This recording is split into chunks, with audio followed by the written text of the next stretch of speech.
Hello everyone, welcome back to another Tom Voyage video. Now, whilst doing the big shop this week in the supermarket, I found out that they have in store these pizza ovens from a company called Barbecue House. Now, this pizza oven was only cheap, so I thought I'd purchase it and do a review so you guys can see what kind of pizza oven you can get for £120.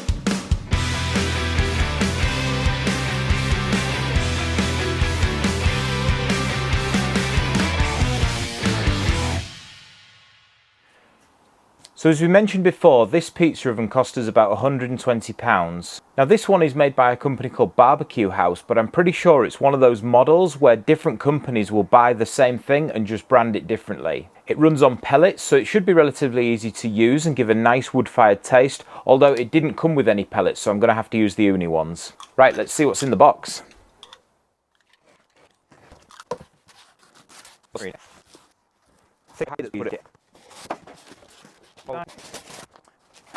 And here it is, so everything comes inside it, it looks. It's quite heavy, which is maybe a sign of good quality, but I guess the real test will be in how it cooks a pizza.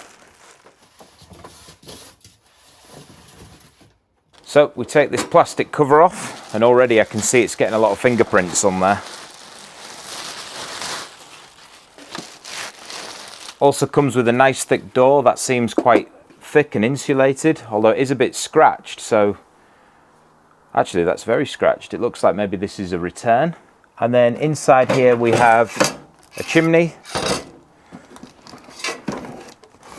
another box which contains our hopper for the pellets, a measuring cup for the pellets, the handles and a back plate. So let's pop it on its side and unfold the legs. So there's 4 legs on this one, unlike the unis, which come with 3 legs. So here's the chimney, it's a twist lock one. So that pops in there like that. There's a cap here that goes in the top of the chimney. Next we'll install the hopper for the pellets. You just have to screw it in here, secure it down.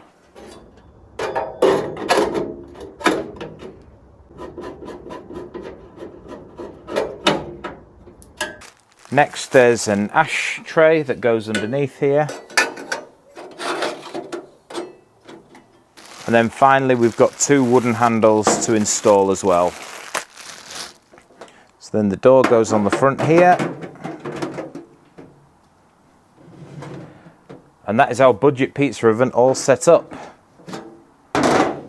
Oh.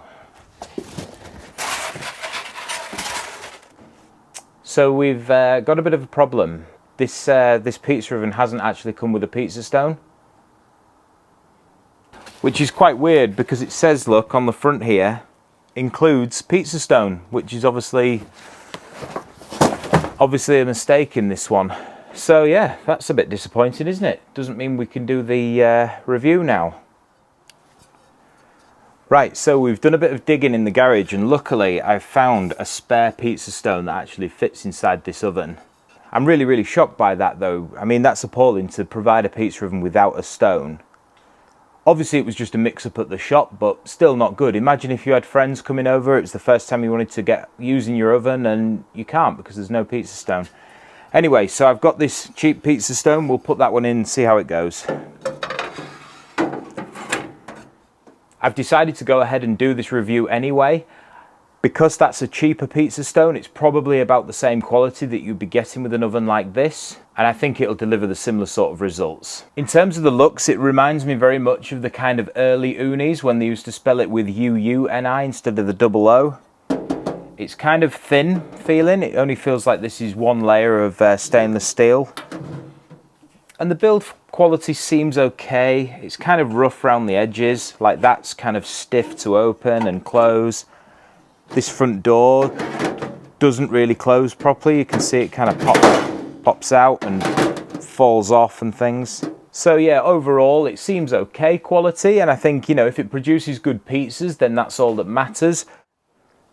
So we've moved the oven out into the open here from under the shelter. It's not that I don't trust it, although I do kind of not trust it a little bit. I cook with the unis under there all the time and they're absolutely fine. Just with this one, I don't know what kind of heat's going to come out of this chimney, so I thought it's best to be safe than sorry. In terms of measurements, this oven is about 55 centimeters deep, which is great because it means it fits on this table. This is called a Unity XL from KETER. I've put a link in the description if you guys want to check that out.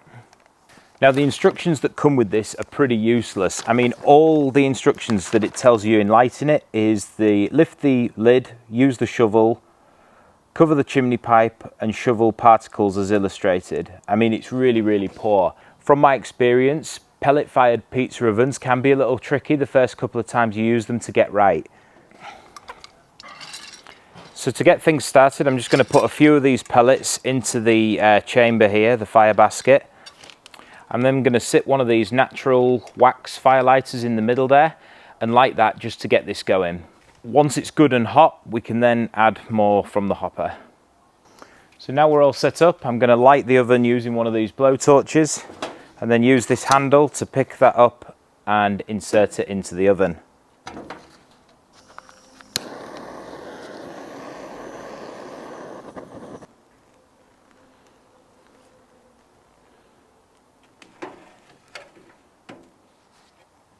So as you can see, the wood pellets are now lit inside there.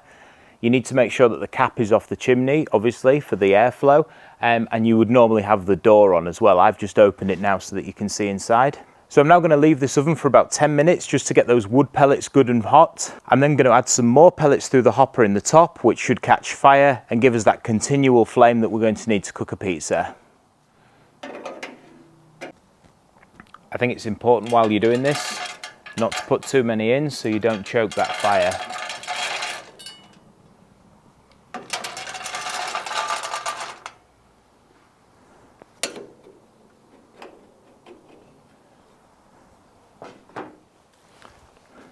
So it's been about 10 more minutes since we added more fuel and I can actually see flames shooting out the top of this oven, so it's definitely got a good fire going. So as you can see, we've got some good flames in there.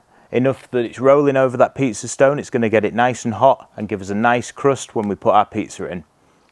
So we've had this oven lit now for about 20 to 25 minutes. So I'm going to use my digital thermometer and check the stone temperature and see if we're ready to start cooking pizza.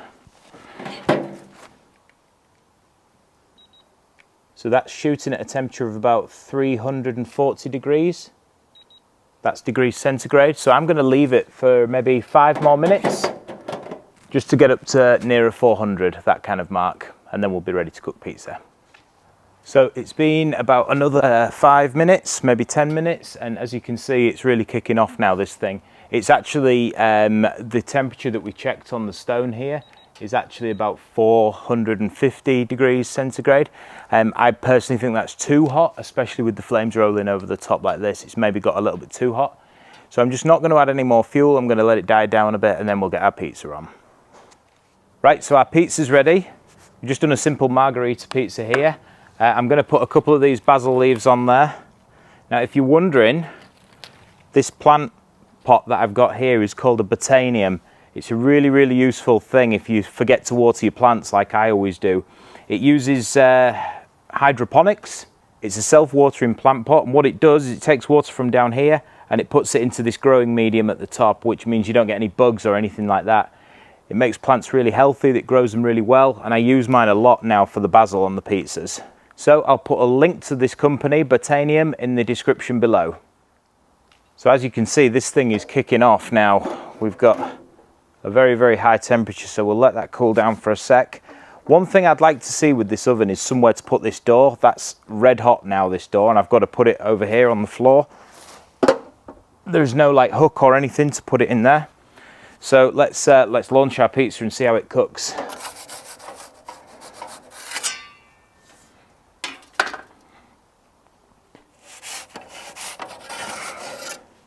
But already we're getting some nice colour on that crust there.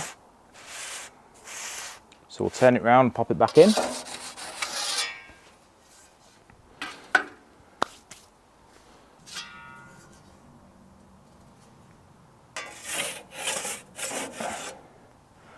There we go, so that's a lovely cooked pizza now. So overall, first impressions, I think this oven is pretty good. I mean, it did a good job cooking the pizza. There's a few things I would change, however. I think the instructions could be a lot better. The build quality is not great, and obviously it didn't come with a pizza stone, so we had to source our own. So is it worth the £120? Well, for me, I've always been one for quality. I'd rather pay extra and have a product that's going to be better build quality, it's going to deliver better results, and it's going to last longer. But if you're just starting out and you want something cheap and easy to get your pizza game off the ground and start making great pizzas, then this might be a good option for you. So I had the chance to cook on this pizza oven a couple more times, and there was a few points I'd like to make. When I was cooking on it in the original video, I left the door open. It cooks a lot quicker when the door's on. I think this is because it creates the correct airflow and the flames get a lot hotter going through the oven, so it's something to keep in mind. A thing I really don't like about this oven though is this door. Not only is there no hook or nowhere to put it, that fitting on the front there isn't very good. It feels like it's going to fall out, or if you try and push it too hard, you're in danger of pushing the oven back. So I don't really like the way this oven door is built. Overall, pellets can be quite tricky to master, but once you've got the hang of them, they're quite an easy fuel source to use. I would have liked to have seen more in-depth instructions that come with this oven, because usually people who spend £120 on a pizza oven are going to be beginners. If you want to buy one of these ovens for yourself, I'll put a link in the description below. Thanks very much for watching this video. I hope you've enjoyed it. If you did find it useful, please give me a like and subscribe. Leave me a comment if you've used this oven already, or if you have any questions about it. And please join us next time for more pizza making videos.